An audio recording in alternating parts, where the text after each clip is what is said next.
Hey guys, QuinntonTV here and welcome to a brand new video. And if my voice sounds off in this video, that's because yesterday I was flat out with a cold and I was pretty much in bed the entire day because I just felt so shit. I just couldn't be arsed doing anything. And so I stayed in bed the entire day. I didn't go to college because I was literally feeling sick. And if you're like sneezing and coughing, people are going to be like, oh shit, he's got COVID, and send you home anyway. So it's best just to stay at home. You know, it's just common sense. If you're ill, you stay at home. So yeah, today we are going to be talking about something that's quite interesting. Now, I used to make a lot of commentary videos back in the day. I used to make them on people, make rants on people, stuff like that. But today I thought I'd go in and talk about a topic that I'm quite interested in at the moment. And if you don't know, I streamed this game on Twitch quite recently, so if you don't follow me on Twitch, make sure you go and drop me a follow over there, because that's where all the interesting stuff happens on streams. Like, occasionally we get into arguments in chat and stuff like that, and I just address it all, and it's quite funny actually. So if you're new to the channel, or if you've been watching this YouTube channel for quite a while and you just want something else to watch in the meantime, I do stream quite regularly, and I'm not sure what day you're seeing this. I think you're seeing this on Friday. I'm probably going to be streaming tonight, so make sure you guys come and check it out. So yeah, basically today we're going to be talking about Call of Duty Ghosts. Now, for a lot of people, Call of Duty Ghosts was probably the worst game in the entire Call of Duty franchise. Now, to me, I went back and played it recently, and we're going to be talking about my opinions of it when I went back to play it. I actually never played the game in its heyday. I played it, well, I got it in like 2016, maybe 2017, because I wanted more games on my Xbox One and I wanted to have all of the next-gen Call of Duty, so I went back and bought Ghosts, and then I played it a little bit. I got to rank like 20 or something, and then I just kind of gave up. But I went back to it, and now I'm in the 40s, I think, like late 40s in ranks term. And yeah, hopefully I can get to level 55 on that game relatively soon, because I keep going back and playing it whenever I'm bored, really. I'm just like, oh, I'll just pop in some Ghosts and go back and play it. And that's what we're going to be talking about today. We're going to be talking about how well has Call of Duty Ghosts held up in 2020, what are my opinions on the game and the various features. We're going to be talking about different aspects of the game, of what they did right, what they did wrong, and what they could have improved on. And then, hopefully, we'll get to an answer at the end of the video of what I truly think of Call of Duty Ghosts. So, let's get into it. Fuck! And what the fuck is it with you? I was looking at the light. So, as you guys know me, I like to end on a negative note. So, of course, we're going to start with the positives. So my first major positive with Call of Duty Ghosts is probably the movement. Like, I always thought it was really solid with the sprint, the jump, and the slide. It all comes together in like a perfect little bubble of movement, if that makes any sense. Like, Advanced Warfare, if you look at that game, the movement, let's be frank, was ridiculous. You could just jump about 15 feet into the air and on top of buildings and stuff. Ghosts, it felt extremely smooth. Obviously, there was limited mobility compared to Advanced Warfare, but it still felt so smooth. Like, the slides felt smooth. The shooting also did feel quite smooth. The sprinting felt realistic and like kind of quick still, and as well as the jumping, which just made everything a lot better. And then mantling as well is a thing that we hadn't properly seen, like animation wise anyway, in Call of Duty before. And I really liked some of the animations in Call of Duty Ghosts, like for the reloads, the knives. Knifing in Call of Duty Ghosts, it was the last game with a knife button, so you don't have to equip a knife anymore. You just have one by default and you stab people with it. And it's like a proper stab. You either grab hold of the back and like, you know, ram it into the neck or whatever, or if they're in front of you, you kind of like hold the front of them and then like just stab it in like the upper chest area. I thought these animations were actually really cool. So Black Ops 2, the game that came out a year before Call of Duty Ghosts, and my favourite Call of Duty game of all time, is probably the game I'm going to compare it to the most. And if not, I'll be comparing it to Modern Warfare 3, because that was Infinity War's last game before, you know, Call of Duty Ghosts. So in Black Ops 2, if you knifed someone, it was literally just that. Just you swung your knife and they died. But in Call of Duty Ghosts, it was a more realistic animation, which I really did like. Another thing I really liked about Call of Duty Ghosts is the maps. Well, I say the maps themselves, a lot of them was cluttered mess, a lot of them were really terrible, but 3 in particular stand out to me, and those are Strike Zone, Prison Break, and Warhawk. These probably are my 3 favourite maps. You're even seeing Warhawk in the background of this video, and I'm pretty sure the next gameplay I'm going to be using is on Strike Zone. Those 3 maps are probably the most, you know, the most popular maps in Call of Duty Ghosts, and they're probably my favourites as well. Like, Warhawk is my favourite map in the entire game, and it probably could be one of my favourite maps in the entire Call of Duty franchise. I enjoy the map so much. You've got that mid-centre lane that goes straight down the middle, and you have 2 buildings overlooking each other with a third one on the outside. It's like, there's so many good opportunities for sniping on that map. It is amazing. And then you've got plenty of opportunity for assault rifle and SMG gameplay. You can go in with a shotgun. You can have lots of fun with literally any weapon on that map. Strike Zone was a great map. It was probably the most popular map in Call of Duty Ghosts. It was very close range, actually. You can really get away with using SMGs and assault rifles, which, you know, that's what most people use in Call of Duty in general, probably followed by the sniper rifle. But with these weapons, you could do well on this map. It wasn't particularly long range in some areas. You could snipe still. You could sit in that center alleyway and just like shoot people in either spawn if you were very quick and able to avoid bullets. And Prison Break. Now, Prison Break, it doesn't look very nice at start, but the more grittier colours in Infinity Ward games tend to look really good. So like the sandstone sort of looking colours and stuff like that. It all really comes in and makes a very gritty, realistic feel. And obviously Prison Break has that tower in the back part of the map where you can sit up there and have basically a lookout over the entire map. And then there's a hill that's around the same height that you can use to take people down in that prison tower, which is always really good.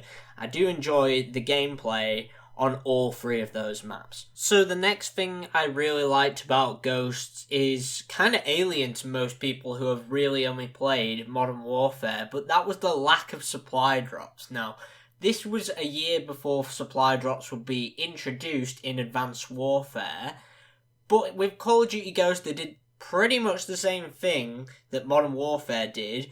They had a shop where you could just directly buy camos and personalization packs, which was actually a really good idea, and to a lot of people who really only started playing from like 2014 to maybe like 2018, they're probably thinking, wow, there was a way you could directly buy what camos you wanted? Yeah, I know, and you could also directly buy weapons if you bought the DLC packs, so obviously the system was successful because it brought it back in Modern Warfare, and they've made absolutely tons of money with Modern Warfare. So I'm pretty conscious of time right now, so I'm going to try and make this as quick as possible with the rest of the good. The perk system was actually really good. I really enjoyed that. The fact that you had like 1 slot perks, 2 slot perks, and 3 slot perks. So perks like Scavenger were like 2 slots, I think. Well, some other perks like Overkill were like 3 slots, so you could have 2, I think you could have, I'm not sure how many slots you had. I think it was about 6.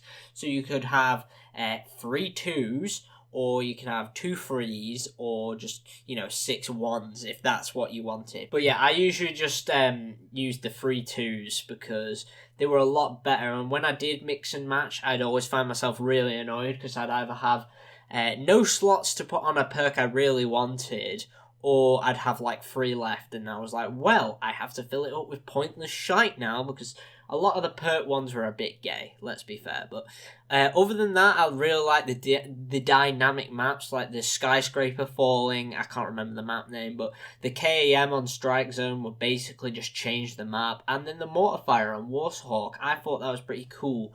They also had a huge variety of weapons and hidden weapons, such as the Venom X, which I thought was sick. Like, there was a whole Easter egg you could do on a multiplayer map, and it would get you this, like, poison gun, which was really sick. But with Call of Duty Ghosts, it was just the little things that made the game and, like, the quality of life in the game so much more interesting. because you could just do little Easter eggs and get brand new weapons that you couldn't equip. You can find these little secrets hidden about the map, and it was just amazing. All these little features come together to make an amazing game. But Call of Duty Ghosts had some amazing game modes. They had all the standard like Team Deathmatch, Free For All, Domination, Search and Destroy, but then they had new additions like Cranked and Search and Rescue and stuff like that. And then you had the party games. So you had Infected returning from Modern Warfare 3, you had Gun Game returning from Black Ops 2, you had One in the Chamber, I'm pretty sure was in Call of Duty Ghosts, and then one of my favourite modes that has ever existed in Call of Duty, the Michael Myers game mode. Basically, this is like playing the movie Halloween in Call of Duty.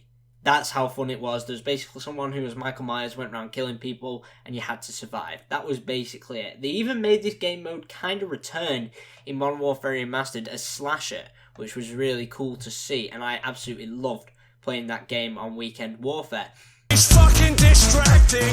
Oh, good. So moving on to the meh. Now, Call of Duty Ghosts, I'd say, is a very polarizing game. There were a lot of good things in the game, and there were a lot of bad things in the game, and there weren't a lot of like meh things in the game. So this is going to be a relatively short list, and then we can get straight on to the bad.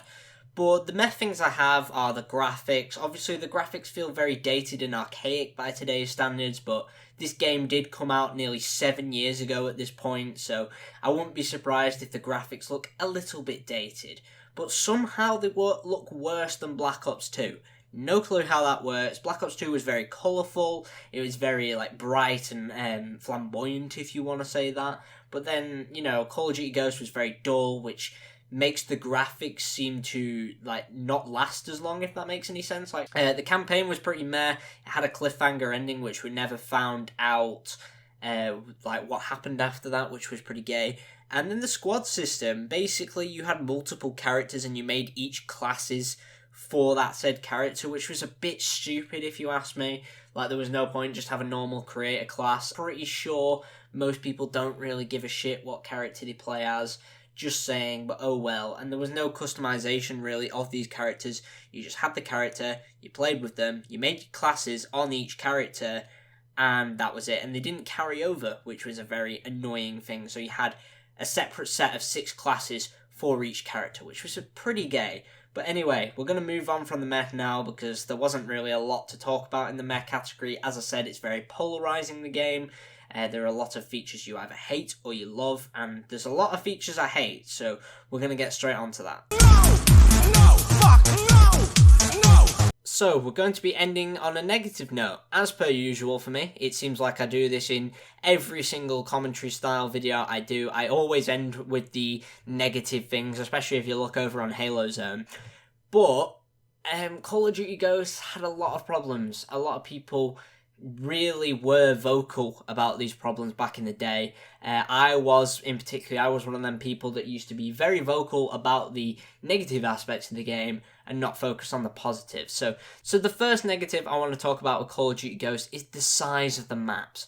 Now, a lot of the maps were cluttered mess, they were absolutely terrible, and then the other half of the maps, apart from, you know, the 3 I mentioned at the start of the video, were absolutely massive. This is mainly a shot at Stonehaven, by the way, because that map was fucking awful. It was definitely the worst map in the game. I could genuinely walk from one side of the US to another and back, and I'd have still done that in a quicker time than it would take for me to walk from one end of Stonehaven to the other. The map is absolutely massive, and it just makes for some of the worst gameplay in the Call of Duty franchise. I'll literally be coming out of my spawn, I have to sprint to the other side of the map, it takes me about 5 minutes, I get into one for gunfight, I have to sprint for another 5 minutes to get into a gunfight, etc.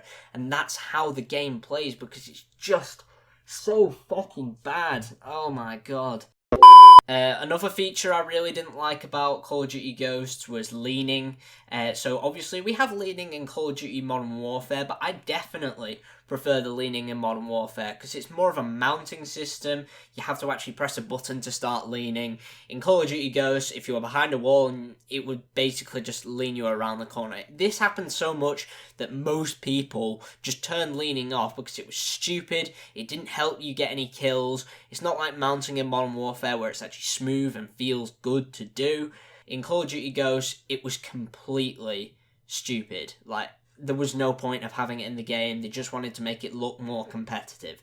That's it. Another negative it has is the kill streaks. Now, the SATCOM. That's the one thing I'd like to mention. Everyone probably knew this was going to be in here at some point, but whose fucking idea was it to make the UAV a ground item?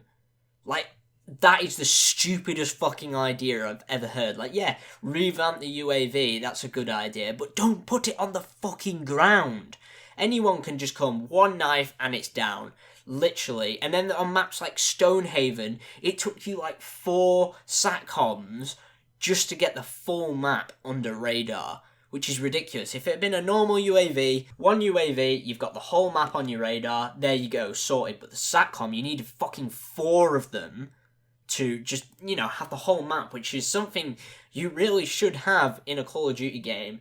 And it was just such a stupid idea to put it on the ground. Like, I don't know what the hell they were thinking. They must have been doing some pretty fucking hardcore drugs when they thought of that idea. And then the guard dog. The guard dog's annoying as fuck. Like, I love using it because it's so adorable, but to die to it is so fucking annoying because it just jumps at you. It's like the guard dog in Black Ops 4. Well, actually, I'd argue the guard dog in Black Ops 4 is way worse than this because the one in Black Ops 4 takes about 18 rounds to kill, while this takes about 5, so... still, it was really annoying because it would literally jump off a cliff and somehow still kill you. I don't know how that happens, but it does. Now, the final thing I want to mention about Call of Duty Ghosts is Extinction. Now, Extinction is something I have played it once, and I regretted it immediately and turned the game off. So, I just think it's a really shallow replacement for Spec Ops, and it's just a BTEC zombies. They're like, oh, why don't we make zombies, but we have aliens instead? Like, whose fucking idea was that? Like, yeah, it sounds like a cool practice, but when you're just... It's basically the same thing over and over again, like zombies, but there's no sustenance to it. And you didn't have to pick up a drill every 2 fucking seconds. Like, Extinction was just a bad idea from the start. They shouldn't have done it. They should have just gone with Spec Ops or just not had a third game mode. Like, yeah, every Call of Duty's had a third game mode since Black Ops 2, I think. But I don't think it was really needed, to be honest with you. They should really have just stuck with campaign, multiplayer, and Spec Ops. That's my personal opinion anyway. They could have tried zombies. I don't think that would have worked. But Spec Ops, they would have done well with that. Because I don't think there's any Spec Ops, apart from Modern Warfare 2019, that's actually really bad. I really enjoyed Modern Warfare 3 Spec Ops, Modern Warfare 2. They were all great. So I don't know why the fuck they decided to use Extinction, a completely new idea, when they had something amazing going. If it's broke, don't fucking fix it. Don't you fucking understand? I'm gonna fucking kick your fucking... So, in conclusion, this game was actually a lot better than people gave it credit for. When I go back and play this game, I do enjoy myself, which is probably the most important factor of all of them. If you go back and enjoy a game, then yeah, to you, it's probably a good game. Obviously, that is a subjective opinion, but when I go back and play Call of Duty Ghosts, I enjoy the game. I can have fun, play some multiplayer, get some kills, get some kill streaks, and have quite a bit of fun with the game. The negatives don't tend to, really come into play until they are directly, in play. Like, for example, Stonehaven. I only really hate the game when that map comes up and I have to play it, because obviously you're not finding another lobby on Call of Duty Ghosts anymore, which is quite sad actually. The game still does have quite a decent population. You will probably get a game, but you're most likely to only get one lobby in each match, and even then, like, game modes like Search and Rescue, Gun Game, and that are pretty much dead. There was like 2 people when I played Gun Game on stream. Even though that was a lot of fun, I could only get into a lobby with max about 7 people, maybe 8. If you're lucky, that's how many people are playing Gun Game on Call of Duty Ghosts right now. But the flaws of Call of Duty Ghosts can no way be understated, as Infinity Ward made some really dumbass decisions in Call of Duty Ghosts gameplay wise, in the name of just innovation, which was a bit stupid. Like, Call of Duty has this really bad problem of trying to innovate when innovation is not needed. For example, they put the SATCOM in the game and replaced the UAV. that was meant to be done in the name of innovation and stuff like that, and just a change for the Call of Duty franchise, but it ended up being a worse decision. And that's one thing I've really been skeptical about in Call of Duty for the last few years, actually. Whenever they change something out of the original formula, like they're doing with Black Ops Cold War, changing out the fact that now kill streaks are on a timer and they charge up so everyone can get a go at kill streaks, I think that's going to be a very negative aspect of the game, and it's going to be something I don't really like. However, I am open to interpretation on that comment, and hopefully it's an amazing system that they've thought up, and we're all going to really enjoy it. Fingers crossed. But anyway, that's going to be it for today's video here. If you did enjoy, please do leave a like and subscribe. This video took me like 2 hours to make, so fingers crossed you guys really did enjoy it. And hopefully, further down the line, I'll be doing more stuff like this on other Call of Duty games. Like, I might do one for Black Ops 2, because obviously I'm playing the games on the channel as it is. I'll be making a game on the... Well, I'll be playing the game on the channel, and then I'll be hopefully getting to do videos like this. Obviously, I'm not going to do them for Black Ops 4 and Infinite Warfare, because in my opinion, those games are utter trash, and they don't have any redeeming features. No, I'm joking, but... anyway, so that's going to be it for today's video here. If you did enjoy, please do like and subscribe. As I said, I do put a lot of effort into these videos. I would really appreciate the like, and if you really do like the content, please be sure to subscribe and stay active. Follow me over on Twitch, because there's a lot of streams going down on there, and I'm pretty sure I'll be streaming tonight as you're seeing this. And yeah, I'll see you all in the next one.